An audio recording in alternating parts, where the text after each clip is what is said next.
တင်ဟာအဲ့ရကနိုးလာတဲ့ကော်ဖီကိုအရင်ဆုံးတောက်သူလားဒါမှမဟုတ်အားပြည့်စင်မဲ့ဖြော်ရည်တစ်ခွက်ကိုရှာဖွေနေသူလားဒီနေ့ဒါစတင်ဖို့အတွက်အကောင်းဆုံးနဲ့အစွမ်းထက်ဆုံးတော့ချက်ဟာအလွန်ယူရှင်းပါတယ်အဲ့ဒါကတော့ရေတန်းတစ်ခွက်ပါပဲတညတာလုံးအိပ်ဆက်ပြီးနောက်သင်ခန္ဓာကိုယ်ဟာရေဓာတ်ခန်းချောက်မှုအနှဲငယ်ဖြစ်နေပါတယ်ဒါကြောင့်မနက်ပိုင်းရေတောက်ခြင်းဟာအရေးကြီးဆုံးပါသူကခန္ဓာကိုယ်ရဲ့ရေဓာတ်ကိုချက်ချင်းပြန်လည်ဖိတင်ပေးပါတယ်ရေဓာတ်ပြေဝမှသာသင်အုံတော့ဟာကောင်းကောင်းအလုပ်လုပ်နိုင်ပါလိမ့်မယ်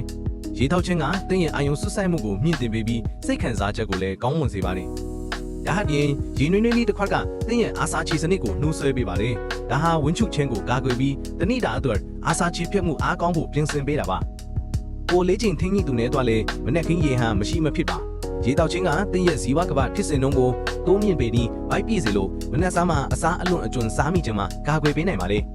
နောက်တစ်ခုကတော့ခန္ဓာကိုယ်ထဲကအစိတ်အတောက်တွေပါရေဟာတင်းရဲ့ကြောက်ခတ်ကိုကောင်းကောင်းအလုပ်လုပ်စေပြီးညလုံးပေါက်စူဆောင်းထားတဲ့စွန့်ပစ်ပစ္စည်းတွေကိုစီးကထပ်ဖယ်ရှားရမှာအဓိကအခန်းကဏ္ဍကပါဝင်ပါနေကျန်းမာတဲ့အသားရည်တက်ကြွတဲ့ကိုယ်ခံစွမ်းအားနဲ့စွမ်းအင်အပြည့်နဲ့တဏိတာကိုစတင်နိုင်ဖို့အတွက်မနက်ခင်းရေတစ်ခွက်ရေအစွမ်းဟာအံ့ဩခံပါပဲဒါဆိုရင်ဘလို့စားတော့ရမလဲအေးရထပြီးတာနဲ့မိနစ်30အတွင်းရေဖန်တစ်ခွက်သို့မဟုတ်နှစ်ခွက်ခန့်ကိုရေနွေးနဲ့တောက်သုံးဖို့ကြိုးစားကြည့်ပါဒီနေ့ကစပြီးဒီရိုးရှင်းတဲ့အလေးအကျင့်ကောင်းကိုစတင်လိုက်ပါ